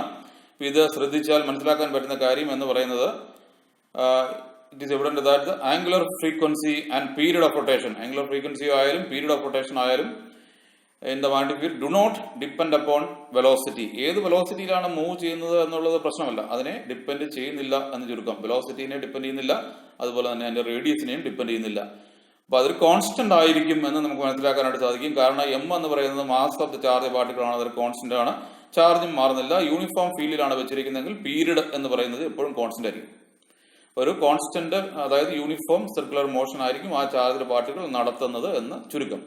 അപ്പൊ അതിന്റെ ഫ്രീക്വൻസി എന്ന് പറഞ്ഞാൽ അതിന്റെ റെസിപ്രോക്കൽ എടുത്താൽ മതി. ഇപ്പൊ QB/2πm എന്ന് പറയുന്നതാണ് frequency of rotation of charge particle moving through a magnetic field perpendicular to it. അപ്പൊ അത് ശ്രദ്ധിക്കുക. അപ്പൊ അതാണ് പീരിയഡ് ഓഫ് റൊട്ടേഷൻ, അതുപോലെ തന്നെ അതിന്റെ ഫ്രീക്വൻസി ഓഫ് റൊട്ടേഷൻ. ഇനി ഒരു ചാർജ് പാർട്ടിക്കിൾ മാഗ്നറ്റിക് ഫീൽഡിലേക്ക് പെർപെൻഡിക്കുലർ ആയിട്ടല്ലാതെ ഒരു ആംഗിൾ ഇൻക്ലൈൻ ചെയ്തിട്ട് പ്രവേശിക്കുന്നു എന്ന് കരുതുക. ഇപ്പൊ മാഗ്നറ്റിക് ഫീൽഡ് ഒരു ഡയറക്ഷനിൽ പോകുന്നു, ആ മാഗ്നറ്റിക് ഫീൽഡിന്റെ ഡയറക്ഷൻ ഒരു തീറ്റ ആംഗിൾ ചെരിഞ്ഞിട്ട് മൂവ് ചെയ്യുന്നു എന്ന് കരുതുക. അതിലേക്ക് പ്രവേശിക്കുന്നു എന്ന് കരുതുക. ഒരു പർട്ടിക്കുലർ ആംഗിൾ ഇൻക്ലൈൻ ചെയ്തിട്ട് പ്രവേശിക്കുന്നു, തീറ്റ ആംഗിൾ ഇൻക്ലൈൻ ചെയ്തിട്ട് പ്രവേശിക്കുന്നു. അപ്പൊ അങ്ങനെ ഇൻക്ലൈൻ ചെയ്തിട്ട് പ്രവേശിക്കുമ്പോൾ ആ വെലോസിറ്റി വെക്ടറിനെ നമുക്ക് രണ്ട് കമ്പോണന്റുകളായിട്ട് റിസോൾവ് ചെയ്യാം. ഒരു കമ്പോണന്റ് എന്ന് പറയുന്നത് ആ ഫീൽഡിന് പാരലൽ ആയിട്ടുള്ളതായിരിക്കും. അതിന്റെ ഹൊറിസോണ്ടൽ കമ്പോണന്റ് എന്ന് പറഞ്ഞാൽ V cos θ ആയിരിക്കും. ഒരു വെർട്ടിക്കൽ കമ്പോണന്റ് വരും V sin θ എന്ന് പറയുന്ന കമ്പോണന്റ്. അപ്പൊ രണ്ട് കമ്പോണന്റുകൾ വരുന്നു, ഈ വെലോസിറ്റി വെക്ടറിന്റെ രണ്ട് കമ്പോണന്റുകൾ. അതിൽ ഹൊറിസോണ്ടൽ കമ്പോണന്റ് എന്ന് പറയുന്നത് അതിന് ട്രാൻസ്ലേറ്ററി മോഷൻ കൊടുക്കാനായിട്ട് ഉപയോഗിക്കും. വെർട്ടിക്കൽ കമ്പോണന്റ്, അതായത് V sin θ എന്ന് പറയുന്ന വെർട്ടിക്കൽ കമ്പോണന്റ് ഇതിനെ റൊട്ടേറ്റ് ചെയ്യുകയും ചെയ്യും. അപ്പോൾ ഒരു മാഗ്നറ്റിക് ഫീൽഡിലേക്ക് തീറ്റ ആംഗിൾ ഇൻക്ലൈൻ ചെയ്തിട്ടാണ് ഒരു ചാർജ്ഡ് പാർട്ടിക്കിൾ പ്രവേശിക്കുന്നതെങ്കിൽ ആ ചാർജ്ഡ് പാർട്ടിക്കിളിന്റെ മോഷൻ എന്ന് പറയുന്നത് rotatory motion plus translatory motion ആയിരിക്കും. അതായത് combined translatory motion plus circular motion. അപ്പോൾ അതിന്റെ പാത്ത് എന്ന് പറയുന്നത് ഈ ഫിഗറിൽ കാണിച്ചിരിക്കുന്ന പോലെ ഹെലിക്കൽ പാത്ത് ആയിരിക്കും. ഹെലിക്കൽ പാത്ത് അല്ലെങ്കിൽ സ്പൈറൽ, അതുപോലെ ഹെലിക്കൽ പാത്ത് ആയിരിക്കും അത് ഡിസ്ക്രൈബ് ചെയ്യുന്നത് എന്ന് കരുതുക. Helical path.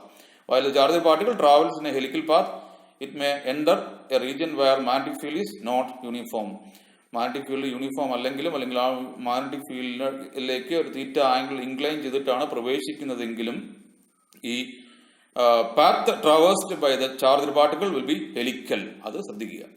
അപ്പൊ ആ ഹെലിക്കൽ പാത്തിന്റെ പിച്ച് എന്ന് പറഞ്ഞാൽ അതുകൊണ്ട് അർത്ഥമാക്കുന്നത് ഈ ചാർജ്ഡ് പാർട്ടിക്കിൾ ഒരു റൊട്ടേഷൻ പൂർത്തിയാക്കുമ്പോൾ ഒരു പ്രാവശ്യം കറങ്ങി വരുന്ന, അതായത് പീരിയഡ് ഓഫ് റൊട്ടേഷൻ കൊണ്ട് എത്ര ഡിസ്റ്റൻസ് മുമ്പോട്ട് നീങ്ങുന്നു എന്നുള്ളതാണ് അതിന്റെ പിച്ച് എന്ന് പറഞ്ഞാൽ അതുകൊണ്ട് ഉദ്ദേശിക്കുക. അപ്പൊ പിച്ച് കിട്ടണമെന്നുണ്ടെങ്കിൽ അതിന്റെ ഹൊറിസോണ്ടൽ കമ്പോണന്റ് ആയ V cos θ period of rotation കൊണ്ട് മൾട്ടിപ്ലൈ ചെയ്താൽ മതി. ഇപ്പൊ V cos θ × T എന്ന് പറയുന്നത് നമ്മൾ നേരത്തെ കണ്ടതാണ്. അതിന്റെ ഇക്വേഷൻ T എന്ന് പറയുന്നതിന്റെ ഇക്വേഷൻ ഇതായിരുന്നു, 2πm/QB എന്ന് പറയുന്നതാണ്. അപ്പൊ അതിലേക്ക് നമ്മൾ V cos θ × 2πm/QB സബ്സ്റ്റിറ്റ്യൂട്ട് ചെയ്ത് കഴിഞ്ഞാൽ ഇത് ഈ ഹെലിക്കൽ പാത്തിന്റെ പിച്ച് നമുക്ക് കിട്ടുകയും ചെയ്യും. അപ്പൊ ഇതാണ് മനസ്സിലാക്കേണ്ട കാര്യം എന്ന് പറയുന്നത്. ഒരു മാഗ്നറ്റിക് ഫീൽഡിലേക്ക് പെർപെൻഡിക്കുലർ ആയിട്ടാണ് ചാർജ്ഡ് പാർട്ടിക്കിൾ പ്രവേശിക്കുന്നതെങ്കിൽ അത് സർക്കുലർ പാത്ത് ആയിരിക്കും ഡിസ്ക്രൈബ് ചെയ്യുക. ഇനി അതല്ല ഒരു തീറ്റ ആംഗിൾ ഇൻക്ലൈൻ ചെയ്തിട്ടാണ് പ്രവേശിക്കുന്നതെങ്കിൽ both translatory and circular motion will be there, path will be helical.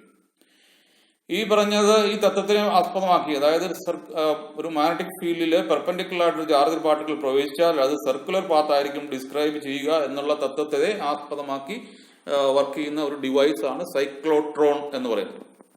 അപ്പൊ സൈക്ലോട്രോൺ എന്ന് പറഞ്ഞാൽ ഒരു ചാർജ്ഡ് പാർട്ടിക്കിൾ ആക്സിലറേറ്റർ ആണ്. നമ്മൾ ഇലക്ട്രോസ്റ്റാറ്റിക്സിനകത്ത് ഒരു ചാർജ്ഡ് പാർട്ടിക്കിൾ ആക്സിലറേറ്ററിനെ കുറിച്ച് നമ്മൾ കണ്ടിരുന്നു, അത് വാൻ ഡി ഗ്രാഫ് ജനറേറ്റർ ആയിരുന്നു. അപ്പൊ അതുപോലെ ചാർജ്ഡ് പാർട്ടിക്കിൾസിനെ ആക്സിലറേറ്റ് ചെയ്യിക്കാനായിട്ട് ഇലക്ട്രിക് ഫീൽഡും മാഗ്നറ്റിക് ഫീൽഡും കൂടെ കമ്പൈൻഡ് ആയിട്ട് ഉപയോഗിച്ച് നമുക്ക് ആക്സിലറേറ്റ് ചെയ്യിക്കാം. അപ്പൊ അതിന് വേണ്ടിയിട്ട് ഉപയോഗിക്കുന്ന ഒരു ഉപകരണമാണ് സൈക്ലോട്രോൺ എന്ന് പറയും. ഇപ്പൊ ലോറൻസ് എന്ന് പറയുന്ന സയന്റിസ്റ്റ് ആണ് ഈ പറഞ്ഞ സൈക്ലോട്രോൺ അത് സജസ്റ്റ് ചെയ്തത്, അത് നിർമ്മിച്ചത്.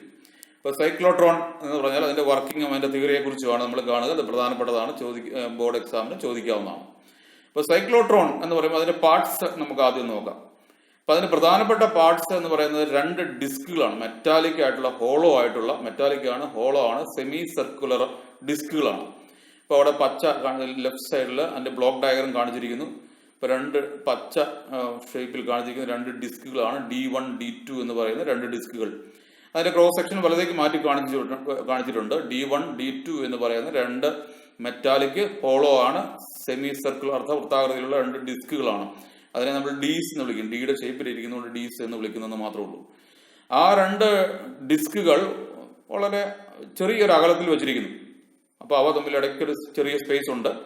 ആ ഡിസ്കുകൾക്കിടയ്ക്ക് അല്ലെങ്കിൽ ആ ഡിസ്കുകൾക്ക് അക്രോസ് ആയിട്ട് ഒരു ഹൈ ഫ്രീക്വൻസി ഓസിലേറ്റർ കണക്ട് ചെയ്തിരിക്കുന്നു. എന്ന് പറഞ്ഞാൽ ചാർജ് ചെയ്യിക്കാൻ വേണ്ടിയിട്ടാണ്. ഇപ്പോൾ ഒരു ഡിസ്കിന് പോസിറ്റീവ് പൊട്ടൻഷ്യലും മറ്റേ ഡിസ്കിന് നെഗറ്റീവ് പൊട്ടൻഷ്യലും കൊടുക്കുന്നു. അതുപോലെ അതിന്റെ പൊളാരിറ്റീസ് തിരിക്കുകയും ചെയ്യാം. ഒരു പർട്ടിക്കുലർ ഫ്രീക്വൻസിയിൽ ചാർജിന്റെ പൊളാരിറ്റീസ് തിരിക്കുകയും ചെയ്യാം. അതിലാണ് ഹൈ ഫ്രീക്വൻസി ഓസിലേറ്റർ അവിടെ കൊടുത്തിരിക്കുന്നത്. അപ്പൊ അങ്ങനെ നമ്മൾ ഒരു പ്ലേറ്റിന് പോസിറ്റീവ് ചാർജും മറു പ്ലേറ്റിന് നെഗറ്റീവ് ചാർജും കൊടുക്കുമ്പോൾ ഇതിനിടയ്ക്കുള്ള സ്ഥലത്ത് യൂണിഫോം ഇലക്ട്രിക് ഫീൽഡ് ഉണ്ടാവും. അപ്പൊ ഇലക്ട്രിക് ഫീൽഡ് യൂണിഫോം ആയിരിക്കും എന്നൊക്കെ നമുക്ക് അറിയാവുന്നതാണ്. അപ്പൊ ആ ഒരു സ്ഥലത്ത് മാത്രം, ആ ഗ്യാപ്പിൽ മാത്രമാണ് ഇലക്ട്രിക് ഫീൽഡ് ഉള്ളത്. ആ ഡിസ്കിനുള്ളിൽ ഇലക്ട്രിക് ഫീൽഡ് കാണത്തില്ല. ഇപ്പൊ നമ്മൾ ഇലക്ട്രോസ്റ്റാറ്റിക് ഷീൽഡിംഗ് എന്ന് പറയുന്ന തത്വം നമ്മൾ മനസ്സിലാക്കിയതാണ്. ഒരു മെറ്റാലിക് ക്യാവിറ്റിക്ക് ഉള്ളിൽ ഇലക്ട്രിക് ഫീൽഡ് കാണത്തില്ല, വാനിഷ് ചെയ്ത് പോകും. അപ്പൊ ഇലക്ട്രിക് ഫീൽഡ് അവിടെ കാണുന്നത് ആ ഗ്യാപ്പിൽ മാത്രമാണ്. ഇനി അതുപോലെ ഇതിന് പെർപെൻഡിക്കുലർ ആയിട്ട് വെർട്ടിക്കൽ ഡയറക്ഷനിൽ ഒരു മാഗ്നറ്റിക് ഫീൽഡും കൂടെ അപ്ലൈ ചെയ്തിരിക്കുന്നു. ഹൊറിസോണ്ടൽ ഡയറക്ഷനിലാണ്, 2 ഡിസ്കുകൾക്കിടയ്ക്ക് ഹൊറിസോണ്ടൽ ഡയറക്ഷനിലാണ് നമ്മളവിടെ ഇലക്ട്രിക് ഫീൽഡ് കൊടുത്തിരിക്കുന്നത്. വെർട്ടിക്കൽ ഡയറക്ഷനിൽ മാഗ്നറ്റിക് ഫീൽഡും അപ്ലൈ ചെയ്തിരിക്കുന്നു. മാഗ്നറ്റിക് ഫീൽഡ് അപ്ലൈ ചെയ്യുന്നതിന് വേണ്ടിയിട്ട് ഒരു മാഗ്നറ്റിന്റെ നോർത്ത് പോള്, അപ്പൊ ആ റെഡ് കാണിച്ചിരിക്കുന്നതിന്റെ ആ ഡിസ്കിന്റെ അടിയിലും സൗത്ത് പോള് ഡിസ്കിന് മുകളിലും വെച്ചിരിക്കുന്നു. അപ്പം താഴെ നിന്നും മുകളിലേക്ക് യൂണിഫോം ആയിട്ടുള്ള ഒരു മാഗ്നറ്റിക് ഫീൽഡ്, ഇലക്ട്രോ മാഗ്നറ്റോ അല്ലെങ്കിൽ സാധാരണ മാഗ്നറ്റോ അപ്ലൈ ചെയ്താലും മതി. അപ്പൊ അവിടെ ഒരു മാഗ്നറ്റിക് ഫീൽഡ് പെർപെൻഡിക്കുലർ ആയിട്ട് കൊടുത്തിരിക്കുന്നു. അപ്പൊ അങ്ങനെ കമ്പൈൻഡ് ആയിട്ടുള്ള electric and magnetic field perpendicular ആയിട്ട് കൊടുത്തിരിക്കുന്നു. ഇനി ഇത് എങ്ങനെ വർക്ക് ചെയ്യുന്നു എന്നുള്ളത് ഒന്ന് ശ്രദ്ധിക്കുക. അപ്പൊ നമ്മൾ ആദ്യമേ D1 എന്ന് പറയുന്ന disc, imagine disc D1 is positive and D2 is negative. Starting ടൈമിൽ D1 എന്ന് പറയുന്ന ഡിസ്കിന് പോസിറ്റീവ് പൊട്ടൻഷ്യലും അല്ലെങ്കിൽ പോസിറ്റീവ് ചാർജും D2ന് നെഗറ്റീവ് പൊട്ടൻഷ്യലും കൊടുത്തിരിക്കുന്നു. നമുക്ക് ആക്സിലറേറ്റ് ചെയ്യിക്കേണ്ട പാർട്ടിക്കിൾ പോസിറ്റീവ് ചാർജ് ആണെന്ന് കരുതുക. അപ്പോൾ ഒരു പോസിറ്റീവ് ചാർജ് പാർട്ടിക്കിളിനെ ഇത് ആക്സിലറേറ്റ് ചെയ്യാനായിട്ട് സാധിക്കത്തുള്ളൂ. ചാർജ് ഇല്ലാത്ത പാർട്ടിക്കിളിനെ ഇത് ഉപയോഗിച്ച് ആക്സിലറേറ്റ് ചെയ്യിക്കത്തില്ല. അപ്പൊ അങ്ങനെ നമുക്ക് ആക്സിലറേറ്റ് ചെയ്യിക്കപ്പെടേണ്ട പോസിറ്റീവ് ചാർജ് പാർട്ടിക്കിൾ എന്ന് പറയുന്നത് ഈ ഡിസ്കിനിടയ്ക്കുള്ള സ്പേസിൽ ഇലക്ട്രിക് ഫീൽഡിൽ വെക്കുന്നു. Positively charge particle kept at the centre, അതായത് and in the gap between the 2 dees. അപ്പോൾ അതിനിടയ്ക്ക് പോസിറ്റീവ് ചാർജിനെ വിടുന്നു. ആ പോസിറ്റീവ് ചാർജിനെ നമ്മൾ ഈ ഡിസ്കിന്റെ സെന്റർ ഭാഗത്ത് ഇലക്ട്രിക് ഫീൽഡിൽ വിട്ടുകഴിഞ്ഞാൽ പോസിറ്റീവ് പൊളാരിറ്റി ഉള്ള അല്ലെങ്കിൽ പോസിറ്റീവ് പൊട്ടൻഷ്യൽ ഉള്ള ഡിസ്ക് അതിനെ റിപ്പൽ ചെയ്യുകയും നെഗറ്റീവ് പൊളാരിറ്റി ഉള്ള അല്ലെങ്കിൽ പൊട്ടൻഷ്യൽ ഉള്ള ഡിസ്ക് അതിനെ അട്രാക്ട് ചെയ്യുകയും ചെയ്യും. എന്ന് പറഞ്ഞാൽ അതിലൊരു ഇലക്ട്രിക് ഫീൽഡിൽ ഫോഴ്സ് അനുഭവപ്പെടും. Q ചാർജ് ആണെങ്കിൽ Q × E, where E is electric field strength. ആ ഫോഴ്സിന്റെ ഫലമായിട്ട് അത് ആക്സിലേറ്റ് ചെയ്യപ്പെടുന്നു. എന്ന് പറഞ്ഞാൽ വെലോസിറ്റി കൂടും. ഇപ്പൊ ഫോഴ്സ് ബൈ മാസ് എന്ന് പറയുന്ന ആക്സിലേഷൻ അതിനുണ്ടാകും. QE/m, m മാസ് ആണെങ്കിൽ QE/m എന്ന് പറയുന്ന ആക്സിലേഷൻ അതിനുണ്ടാകുന്നു. അപ്പൊ അത് കൂടുതൽ വെലോസിറ്റിയിൽ ഈ ഡിസ്കിനുള്ളിലേക്ക് D2 എന്ന് പറയുന്ന ഡിസ്കിനുള്ളിലേക്ക് പ്രവേശിക്കും. അപ്പൊ ഡിസ്കിനുള്ളിൽ പ്രവേശിച്ചു കഴിഞ്ഞാൽ പിന്നെ അതിനകത്ത് ഇലക്ട്രിക് ഫീൽഡ് ഇല്ല, അവിടെ മാഗ്നറ്റിക് ഫീൽഡ് മാത്രമേ ഉള്ളൂ. ആ മാഗ്നറ്റിക് ഫീൽഡ് അപ്ലൈ ചെയ്തിരിക്കുന്നത് പെർപെൻഡിക്കുലർ ആയിട്ടാണ്.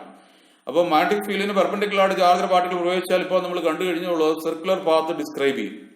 അപ്പൊ അതുകൊണ്ട് തന്നെ ഈ ഫീൽഡിനകത്തേക്ക് കയറുന്നത് വരെ മാത്രമേ ഇത് ആക്സിലറേറ്റ് ചെയ്യപ്പെടത്തുള്ളൂ. അതിനുള്ളിൽ കയറി കഴിഞ്ഞാൽ circular path, uniform circular motion ആണ് നടത്തുക. അതിന്റെ സ്പീഡ് എന്ന് പറയുന്നത് കോൺസ്റ്റന്റ് ആയിട്ട് നിൽക്കുകയും ചെയ്യും.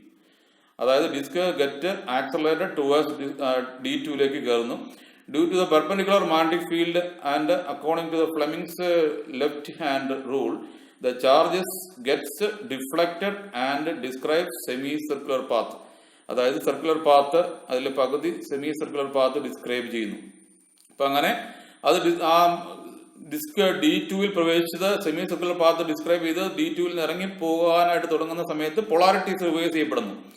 അതായത് when it is about to leave D2 becomes positive and D1 becomes negative. അതുകൊണ്ട് എന്ത് സംഭവിക്കും? D2 വീണ്ടും അതിനെ റിപ്പൽ ചെയ്തും D1 അട്രാക്ട് ചെയ്യുകയും ചെയ്യും. ആ ഗ്യാപ്പിൽ വീണ്ടും അത് ആക്സിലേറ്റ് ചെയ്യപ്പെടുന്നു. Therefore, the particle is again accelerated into D1 where it continues to describe the semicircular path. അപ്പോൾ വീണ്ടും കൂടിയ സ്പീഡിൽ D1ലേക്ക് പ്രവേശിക്കുന്നു. D1ലേക്ക് പ്രവേശിച്ചാൽ വീണ്ടും അത് സർക്കുലർ പാത്ത് തന്നെയാണ് ഡിസ്ക്രൈബ് ചെയ്യുക. പക്ഷേ അത് ശ്രദ്ധിക്കേണ്ട കാര്യം എന്ന് പറയുന്നത് അതിന്റെ കൂടുതൽ വെലോസിറ്റിയിൽ അതിലേക്ക് പ്രവേശിച്ചിരിക്കുന്നത് കൊണ്ട് അതിന്റെ റേഡിയസും കൂടുതലാവും. കാരണം സെൻട്രിപെറ്റൽ ഫോഴ്സ് എന്ന് പറയുന്നത് കോൺസ്റ്റന്റ് ആണ്, mv²/r ആണ്. അപ്പോൾ വെലോസിറ്റി കൂടി കഴിഞ്ഞാൽ റേഡിയസും കൂടിയെങ്കിൽ മാത്രമേ സെൻട്രിപെറ്റൽ ഫോഴ്സ് കോൺസ്റ്റന്റ് ആയിട്ട് മെയിൻറ്റെയിൻ ചെയ്യുള്ളൂ. അപ്പോൾ this process continuous till the charge traverses through the whole surface of the DC, all the space. അതായത് എന്തുമാത്രം പരമാവധി റേഡിയസിൽ അതിന് കറങ്ങാൻ പറ്റും ആ റേഡിയസ് ഫുള്ളായിട്ട് അത് കറങ്ങത്തക്ക വിധത്തിൽ അത് കറങ്ങുന്നു. Space in the dees and finally it comes out with very high speed through the window. അപ്പോൾ അതിൽ ആ സൈഡിൽ കൊടുത്തിരിക്കുന്ന വിൻഡോയിലൂടെ അത് വെരി ഹൈ സ്പീഡിൽ വെളിയിലേക്ക് വരുന്നു. ആ വെളിയിലേക്ക് വരുന്ന ഹൈ ചാർജ്ഡ് പാർട്ടിക്കിളിനെ ന്യൂക്ലിയർ ട്രാൻസ്മിറ്റേഷനോ പോലുള്ള റിയാക്ഷൻസിന് വേണ്ടിയിട്ട് ഉപയോഗിക്കാം. അപ്പോൾ അതാണ് അതിൻ്റെ വർക്കിംഗ് എന്ന് പറയുന്നത്. അതിൻ്റെ തിയറി പാർട്ടിലേക്ക് നോക്കാം. ഇപ്പോൾ നമ്മൾ കണ്ടതാണ് magnetic force experienced by the charged particle is provide by the centripetal force. അപ്പോൾ ആ സെൻട്രിപെറ്റൽ ഫോഴ്സ് എന്ന് പറയുന്നത് mv²/r ആണ്. അത് സപ്ലൈ ചെയ്യുന്നത് മാഗ്നറ്റിക് ലോറൻസ് ഫോഴ്സ് ആണ്, QVB sin θ എന്ന് അല്ലെങ്കിൽ QVB ആണ്. അപ്പോൾ അതുകൊണ്ട് അതിന് V എന്ന് പറഞ്ഞാൽ BQR/m എന്ന് പറയുന്നതാണ് വെലോസിറ്റി എന്ന് പറയുക. അപ്പോൾ അതിനകത്ത് നമ്മൾ T എന്ന് പറഞ്ഞിരിക്കുന്ന time taken by the charge to describe semi circular path ആണ്. സ്മോൾ t എന്ന് പറഞ്ഞിരിക്കുന്നത് പകുതി സെമി സർക്കുലർ പാത്ത് ഡിസ്ക്രൈബ് ചെയ്യാൻ എടുക്കുന്ന ടൈമാണ്. അപ്പോൾ V എന്ന് പറയുന്നത് അതിന്റെ വെലോസിറ്റി ആണെന്നുണ്ടെങ്കിൽ അതിനെടുക്കുന്ന ടൈം എന്ന് പറയുന്നത് നമുക്ക് പറയാനായിട്ട് സാധിക്കും. സഞ്ചരിച്ച ദൂരം എന്ന് പറയുന്നത് ചുറ്റളവിന്റെ പകുതിയാണ്. 2πr ആണ് ചുറ്റളവ്. അപ്പം ആണെങ്കിൽ അതിന്റെ പകുതി എന്ന് പറഞ്ഞാൽ πr ആണ്. πr/v എന്ന് പറയുന്നതാണ് സെമി സർക്കുലർ പകുതി കറങ്ങാനായിട്ട് എടുത്ത ടൈം എന്ന് പറയുന്നത്. അതായത് നമ്മൾ വെലോസിറ്റിയുടെ വാല്യൂ മുകളിൽ നിന്ന് സബ്സ്റ്റിറ്റ്യൂട്ട് ചെയ്ത് കഴിഞ്ഞാൽ T will be equal to πm/qb എന്നെഴുതാം. അപ്പോൾ ടോട്ടൽ ടൈം എന്ന് പറയുന്നത് ഒരു പ്രാവശ്യം പൂർണ്ണമായിട്ട് കറങ്ങാൻ എടുക്കുന്ന ടൈമാണ് ഇതിന്റെ ഡബിൾ വരും. ഇപ്പൊ ക്യാപിറ്റൽ T എന്ന് പറയുന്നത് time taken to complete once, ഒരു റൊട്ടേഷൻ പൂർത്തിയാക്കാൻ, രണ്ട് ഡിസ്കിലൂടെയും ഒരു റൊട്ടേഷൻ പൂർത്തിയാക്കാൻ എടുക്കുന്ന ടൈമാണ് ക്യാപിറ്റൽ T എന്ന് പറയുക. ഇപ്പൊ ക്യാപിറ്റൽ T എന്ന് പറഞ്ഞാൽ അത് 2 times സ്മോൾ t ആണ്. അതായത് ക്യാപിറ്റൽ T എന്ന് പറഞ്ഞാൽ പീരീഡ് ഓഫ് റൊട്ടേഷൻ, ഒരു റൊട്ടേഷൻ പൂർത്തിയാക്കാൻ എടുക്കുന്ന ടൈം എന്ന് പറഞ്ഞാൽ 2πm/qb എന്ന് പറയുന്നതാണ് എന്തെന്ന് പറയുന്നത് ഇതിന്റെ ഒരു റൊട്ടേഷൻ പൂർത്തിയാക്കാൻ എടുക്കുന്ന ടൈം. അപ്പൊ അതുകൊണ്ട് തന്നെ ഫ്രീക്വൻസി ഓഫ് റൊട്ടേഷൻ എന്ന് പറഞ്ഞാൽ ഇതിന്റെ റെസിപ്രോക്കൽ എടുത്തേക്കുക. അപ്പൊ ഫ്രീക്വൻസി എഫ് എന്നാണ് താഴെ എഴുതിയിരിക്കുന്നത്. Frequency F is equal to 1/t, അതായത് qb/2πm എന്ന് പറയുന്നതാണ് ഫ്രീക്വൻസി ഓഫ് റൊട്ടേഷൻ. നമ്മൾ നേരത്തെ കണ്ടു കഴിഞ്ഞു തന്നെയാണ് ഇതിന്റെ പീരീഡ് ആയാലും ഫ്രീക്വൻസി ആയാലും that is independent of radius or velocity. ഏത് വെലോസിറ്റിയിലാണ് കറങ്ങുന്നത് എന്നുള്ള പ്രശ്നമല്ല, അത് കോൺസ്റ്റന്റ് ആയിട്ട് നിൽക്കുന്നു. qb/2πm എന്ന് പറയുന്നതാണ് ഫ്രീക്വൻസി ഓഫ് റൊട്ടേഷൻ. അതിനെ നമ്മൾ സൈക്ലോട്രോൺ ഫ്രീക്വൻസി എന്നാണ് വിളിക്കുന്നത്.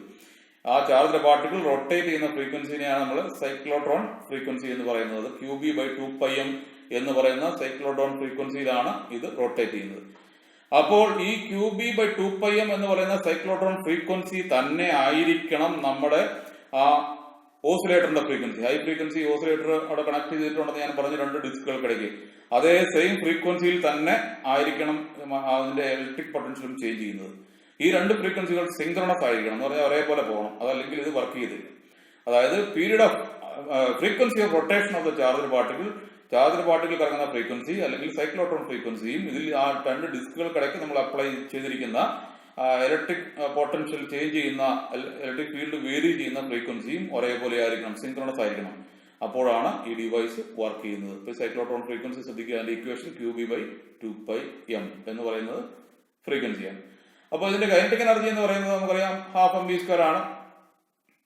ഇപ്പൊ V എന്ന് പറയുന്നത് മാക്സിമം വരുന്നത് റേഡിയസ് മാക്സിമം വരുമ്പോഴാണ്. അപ്പൊ അതുകൊണ്ട് തന്നെ ½ qbr/m² എന്ന് പറയുന്നതാണ് അതിന്റെ കൈനറ്റിക് എനർജി എന്ന് പറയുന്നത്. ഇപ്പൊ കൈനറ്റിക് എനർജി മാക്സിമം വരുന്നത് റേഡിയസ് മാക്സിമം വരുമ്പോഴാണ്. പരമാവധി റേഡിയസ് ക്യാപിറ്റൽ R എന്ന് പറയുന്നതാണ് അതിനകത്ത് പരമാവധി അതിന്റെ സൈസിനനുസരിച്ചിട്ട് പരമാവധി കിട്ടാവുന്ന റേഡിയസ് എന്ന് കരുതുക.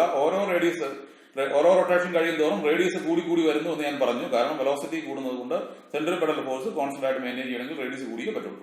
അപ്പൊ മാക്സിമം കൈനറ്റിക് എനർജി എന്ന് പറഞ്ഞാൽ ½ R ക്യാപിറ്റൽ R² അല്ലെങ്കിൽ R maximum²/m എന്ന് പറയുന്നതായിരിക്കും മാക്സിമം കൈനറ്റിക് എനർജി. അപ്പൊ അതായത് റേഡിയസ് മാക്സിമം ആകുമ്പോൾ ഏറ്റവും ഔട്ടർ മോസ്റ്റ് ലെയറിലൂടെ കറങ്ങുമ്പോൾ റൊട്ടേറ്റ് ചെയ്യുമ്പോഴായിരിക്കും അതിന്റെ റേഡിയസ് മാക്സിമം വരിക, അതുവഴി കൈനറ്റിക് എനർജിയും പരമാവധി ആവുകയും ചെയ്യും.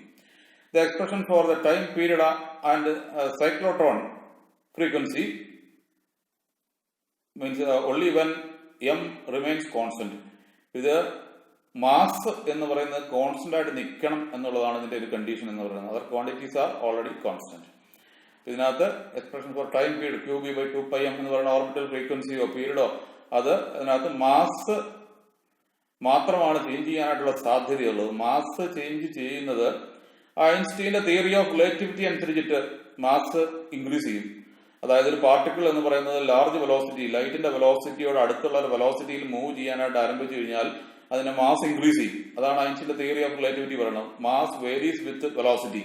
അപ്പൊ ഐൻസ്റ്റീന്റെ തിയറി ഓഫ് റിലേറ്റിവിറ്റി അനുസരിച്ച് ഐൻസ്റ്റീൻ കൊടുത്ത ഇക്വേഷൻ എന്ന് പറയുന്നത് എം എന്ന് പറയുന്നത് m0 √1 - v²/c² ആണ്. അപ്പൊ അതിനകത്ത് m0 എന്ന് പറയുന്നത് റെസ്റ്റ് മാസ് ആണ്, റെസ്റ്റ് ഇരിക്കുമ്പോഴുള്ള മാസ്. m എന്ന് പറഞ്ഞാൽ പർട്ടിക്കുലർ വെലോസിറ്റി, v വെലോസിറ്റിയിൽ മൂവ് ചെയ്യുമ്പോഴുള്ള മാസ്. ഈ ഇക്വേഷൻ ശ്രദ്ധിച്ചാൽ നമുക്ക് മനസ്സിലാക്കാനായിട്ട് പറ്റുന്ന ഒരു കാര്യം എന്ന് പറയുന്നത് ഒരു ഏത് പാർട്ടിക്കിൾ ആയാലും അതിന്റെ വെലോസിറ്റി എന്ന് പറയുന്നത് ലൈറ്റിന്റെ വെലോസിറ്റിക്ക് തുല്യമായിട്ട് വരുമ്പോൾ, അതായത് v = c വന്നു കഴിയുമ്പോൾ അതിന്റെ മാസ് എന്ന് പറയുന്നത് m0 /1 - 1 വരും. വിയും സിയും ഈക്വൽ ആയിട്ട് വന്നു കഴിയുമ്പോൾ 1 - 1 എന്ന് പറഞ്ഞാൽ 0 ആണ് എന്ന് പറഞ്ഞാൽ m0/0 വരുന്നു. /0 എന്ന് പറഞ്ഞാൽ വാല്യൂ ഇൻഫിനിറ്റി ആണ്. അതായത് ഐൻസ്റ്റീന്റെ തിയറി ഓഫ് റിലേറ്റിവിറ്റി അനുസരിച്ചിട്ട് ഒരു ബോഡി എന്ന് പറയുന്നത് ലൈറ്റിന്റെ വെലോസിറ്റി അക്വയർ ചെയ്യാനായിട്ട് ഒരിക്കലും സാധ്യമല്ല. ലൈറ്റിന്റെ വെലോസിറ്റി അക്വയർ ചെയ്താൽ അതിന്റെ മാസ് എന്ന് പറയുന്നത് ഇൻഫിനിറ്റി ആവും. ഇൻഫിനിറ്റി ആയില്ലെങ്കിലും വെരി ലാർജ് വെലോസിറ്റി ഒക്കെ അക്വയർ ചെയ്യുമ്പോഴും മാസ് എന്ന് പറയുന്നത് ഇൻക്രീസ് ചെയ്യും. അപ്പൊ മാസ് ഇൻക്രീസ് ചെയ്യുക എന്ന് പറഞ്ഞാൽ അതിന്റെ ഫ്രീക്വൻസി കുറയും. ഫ്രീക്വൻസി ഇക്വേഷൻ QB/2πm ആണ്, നമ്മൾ കണ്ടതാണ്. അപ്പൊ അതിനകത്ത് മാസ് ഡിനോമിനേറ്ററിൽ കിടക്കുന്ന ടൈം കൂടുന്നതിനനുസരിച്ച് ആ റൊട്ടേറ്റ് ചെയ്യുന്നതിന്റെ ഫ്രീക്വൻസി കുറയും, ലാഗ് ചെയ്യും. അതായത് നമ്മൾ ഈ പറഞ്ഞ ഇലക്ട്രിക് ഫീൽഡ് വേരി ചെയ്യുന്ന അതേപോലെ അല്ലെങ്കിൽ അത്രയും ആ ഒരു ഫ്രീക്വൻസിയിൽ ഈ ചാർജ്ഡ് പാർട്ടിക്കിളിന് ലാർജ് വെലോസിറ്റി ആകുമ്പോൾ കറങ്ങി വരാനായിട്ട് സാധിക്കത്തില്ല. ഒരു ലാഗിങ് വരുന്നത് കൊണ്ട് ഇത് പ്രോപ്പറായിട്ട് ഫംഗ്ഷൻ ചെയ്തില്ല. അതുകൊണ്ടാണ് നമ്മൾ പറയുന്നത് വെരി ലാർജ് വെലോസിറ്റിയിൽ ഈ പറഞ്ഞ ചാർജ് പാർട്ടിക്കിൾസിനെ നമുക്ക് ആക്സിലേറ്റ് ചെയ്യിക്കത്തില്ല. ഒരു പരമാവധി ഒരു മാക്സിമം പോസിബിൾ വാല്യൂ ഉണ്ട്, അതുവരെ ഈ സൈക്ലോട്രോൺ ഉപയോഗിച്ച് നമുക്കൊരു ചാർജ് പാർട്ടിക്കിളിനെ ആക്സിലേറ്റ് ചെയ്യാവുള്ളൂ. അത് അതിന്റെ ഒരു ലിമിറ്റേഷൻ ആണ്. രണ്ടാമത്തെ ഒരു ലിമിറ്റേഷൻ എന്ന് പറയുന്നത് ഇതിനകത്ത് ചാർജ്ഡ് പാർട്ടിക്കിൾസിനെ മാത്രമേ നമുക്ക് ആക്സിലേറ്റ് ചെയ്യാനായിട്ട് സാധിക്കത്തുള്ളൂ. ചാർജ് ഇല്ലാത്ത പാർട്ടിക്കിൾസിനെ നമുക്ക് ഇതുപോലെ ആക്സിലേറ്റ് ചെയ്യിക്കുന്നില്ല. ഇവിടെ റിലേറ്റിവിസ്റ്റിക് വേരിയേഷൻ വരുന്നതനുസരിച്ച് frequencies varied in synchronisation with the variation of mass of the charge particle, അതായത് by maintaining B as a constant to have resonance. Resonance എന്ന് പറഞ്ഞാൽ രണ്ട് ഫ്രീക്വൻസികൾ ഒരേപോലെ വരിക, അതായത് സൈക്ലോട്രോൺ ഫ്രീക്വൻസിയും നമ്മുടെ ഓസിലേറ്ററിന്റെ frequency. Then the cyclotron is called synchrocyclotron. Synchronous ആയിട്ടിരിക്കണം രണ്ട് ഫ്രീക്വൻസികൾ. If the magnetic field is varied in synchronization with the variation of mass of the charged particle by maintaining frequency as constant to have a resonance, then the cyclotron is called isochronous cyclotron. ഇപ്പോൾ രണ്ട് തരത്തിലുള്ള സൈക്ലോട്രോൺസ് ഉണ്ടെന്ന് മനസ്സിലാക്കുക. ഇപ്പൊ അതിന്റെ ലിമിറ്റേഷൻസിൽ ആദ്യത്തെ ഒരു limitation ഞാൻ പറഞ്ഞു തന്നു, അതായത് വെരി ഹൈ വെലോസിറ്റിയിൽ ചാർജ് പാർട്ടിക്കിൾസിനെ ആക്സിലേറ്റ് ചെയ്യിക്കാനായിട്ട് സാധ്യമല്ല. രണ്ടാമത്തെ ഒരു ലിമിറ്റേഷൻ എന്ന് പറയുന്നത് ചാർജ്ഡ് പാർട്ടിക്കിൾസിനെ മാത്രമേ ആക്സിലേറ്റ് ചെയ്യിക്കാവുള്ളൂ, ന്യൂട്രൽ ആയിട്ടുള്ള പാർട്ടിക്കിൾസിനെ ഇത് ഉപയോഗിച്ച് നമുക്ക് ആക്സിലേറ്റ് ചെയ്യിക്കാനായിട്ട് സാധ്യമല്ല. ഇലക്ട്രോൺസ് പോലുള്ള ലൈറ്റ് വെയിറ്റ് ആയിട്ടുള്ള ചാർജ്ഡ് പാർട്ടിക്കിൾസിനെ ഇത് ഉപയോഗിച്ച് ആക്സിലേറ്റ് ചെയ്യിക്കാനായിട്ടും സാധ്യമല്ല. കാരണം നമുക്കറിയാം ഇലക്ട്രോണിന്റെ മാസ് എന്ന് പറയുന്നത് വളരെ കുറവാണ്. 9 × 10⁻³ കിലോഗ്രാമേ ഉള്ളൂ ഒരു മാസ് ഓഫ് ഇലക്ട്രോൺ എന്ന് പറയുന്നത്. ഇപ്പൊ മാസ് വളരെ കുറവായതുകൊണ്ട് ഈ ഇപ്പൊ ഇലക്ട്രോൺ ആണെങ്കിൽ നമ്മളിവിടെ ആക്സിലേറ്റ് ചെയ്യിക്കാനായിട്ട് ഉപയോഗിക്കുന്നതെങ്കിൽ അപ്പൊ അത് വളരെ വലിയ ഫ്രീക്വൻസിയിൽ റൊട്ടേറ്റ് ചെയ്യും. ഇപ്പൊ ഫ്രീക്വൻസി ഓഫ് റൊട്ടേഷൻ QB/2πm ആണ്. എം വളരെ കുറവാണെങ്കിൽ ഫ്രീക്വൻസി വളരെ കൂടുതലായിരിക്കും. അപ്പൊ അങ്ങനെ വളരെ വലിയ വെലോസിറ്റിയിൽ അല്ലെങ്കിൽ ഫ്രീക്വൻസിയിൽ ഈ പറഞ്ഞ ഇലക്ട്രോൺ റിവോൾവ് ചെയ്ത് കഴിഞ്ഞാൽ അത്രയും വലിയ ഫ്രീക്വൻസി ഉള്ള ഓസിലേറ്റർ ഉണ്ടാക്കുക എന്ന് പറയുന്നത് പ്രായോഗികമല്ല. അപ്പോൾ ഒരു RF ഓസിലേറ്റർ, ലാർജ് ഫ്രീക്വൻസി ഉള്ള ഓസിലേറ്റർ ഒക്കെ നമുക്ക് ഹൈ ഫ്രീക്വൻസി ഓസിലേറ്റർ ഉണ്ടാക്കാനൊക്കെയുള്ള ഒരു പരിമിതികളുണ്ട്. അപ്പൊ അതുകൊണ്ട് ഇലക്ട്രോൺ പോലുള്ള ലൈറ്റ് വെയിറ്റ് ആയിട്ടുള്ള പാർട്ടിക്കിൾസിനെ നമുക്ക് എന്ത് ചെയ്യാൻ പറ്റത്തില്ല, ഈ സൈക്ലോട്രോൺ ഉപയോഗിച്ച് ആക്സിലേറ്റ് ചെയ്യിക്കാനായിട്ട് സാധ്യമല്ല. അപ്പൊ അതൊക്കെയാണ് ഇതിന്റെ പ്രധാനപ്പെട്ട 3 ലിമിറ്റേഷൻസ് ഓർത്തിരിക്കുക. വെരി ഹൈ വെലോസിറ്റിയിൽ നമുക്ക് ആക്സിലേറ്റ് ചെയ്യിക്കത്തില്ല, കാരണം വെലോസിറ്റി കൂടുന്നതനുസരിച്ച് മാസ് കൂടുന്നു, അപ്പോൾ അതിന്റെ ലാഗ് ചെയ്യുന്നു, അതിന്റെ ഫ്രീക്വൻസി ഓഫ് റൊട്ടേഷൻ ലാഗ് ചെയ്യും. രണ്ടാമത്തെ കാര്യം എന്ന് പറയുന്നത് ചാർജ്ഡ് പാർട്ടിക്കിൾസിനെ ആക്സിലേറ്റ് ചെയ്യാതെ ന്യൂട്രൽ പാർട്ടിക്കിൾസ്, ന്യൂട്രോൺ പോലുള്ള പാർട്ടിക്കിൾസിനെ ആക്സിലേറ്റ് ചെയ്യാനായിട്ട് പറ്റത്തില്ല. പിന്നെ മൂന്നാമത്തേത് ഇലക്ട്രോൺ പോലുള്ള ലൈറ്റ് വെയിറ്റ് ആയിട്ടുള്ള ചാർജ്ഡ് പാർട്ടിക്കിൾ തന്നെയാണെങ്കിലും അതിനെ ആക്സിലേറ്റ് ചെയ്യാനായിട്ട് നമുക്ക് സാധ്യമല്ല. അപ്പോൾ അത് 3 ലിമിറ്റേഷൻസ് ഓർത്തിരിക്കുക. അപ്പോൾ അതാണ് സൈക്ലോട്രോൺ. അതിൻ്റെ വർക്കിംഗ്, അതിൻ്റെ തിയറി, ലിമിറ്റേഷൻസ്, ഈ പറയുന്ന ആനിമേഷൻ ശ്രദ്ധിക്കുക. അപ്പോൾ അതിനകത്ത് നിങ്ങൾക്ക് ഇത് കുറച്ചുകൂടെ ഒന്ന് ക്ലിയർ ആയിട്ട് മനസ്സിലാക്കാനായിട്ട് സാധിക്കും.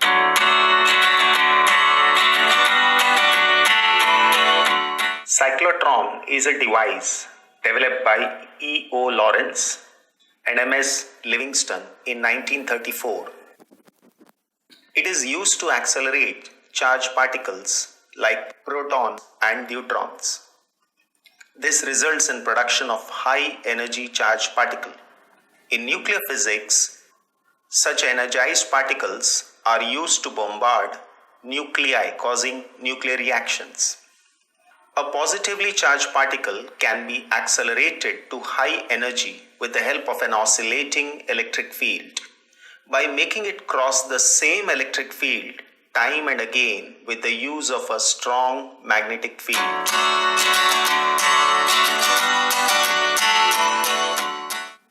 Two hollow half cylinders made of high conductive metals known as Ds are so placed that the straight edge will be face to face with a small gap between them.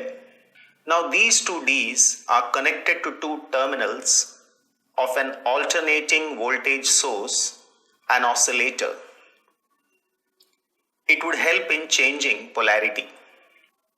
If D1 is in the positive potential, then D2 will be in exact opposite, that is negative potential at the same time.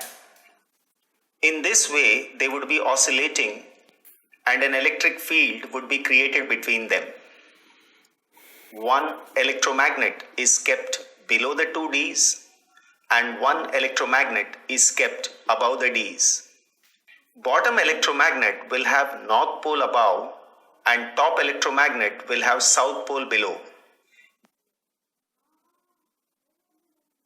This would create a magnetic field perpendicular to the direction of the electric field. This entire arrangement is sealed in a vacuum box. The two Ds create an electric field. The direction of electric field is horizontal. The direction of magnetic field is vertical. When we place a positively charged particle, which may be a proton or a combination of proton and neutron both, since D1 is positive, D2 is negative, there is an electric field between them. Now a force acts upon the charged particle and its direction would be the direction of E. Because of this force, the charged particle gets acceleration, and because of acceleration, the speed increases till it enters the D. Since D is an enclosed container, so the value of electric field is 0. So force becomes 0 and acceleration becomes 0. So inside the container there is no electric field, but there is magnetic field and its direction is north. The charged particle now moves perpendicular to the direction of the magnetic field. It experiences a force in a direction perpendicular to the plane containing V and B. This force provides the centripetal force and makes the charged particle move along a circular path of radius R is equal to mv upon q times b. The particle makes a semicircle and comes to the gap. The time taken is t by 2. Because if the time taken to complete one circle is t, then the time taken to complete semicircle would be t by 2. As soon as the particle comes to end, it is influenced by electric field. When the particle was born, its velocity was 0.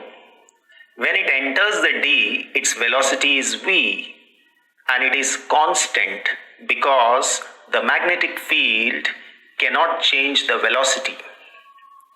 The oscillator will change the polarity. When it comes out of D, it again comes under the influence of electric field. The electric field accelerates the charged particle to V1.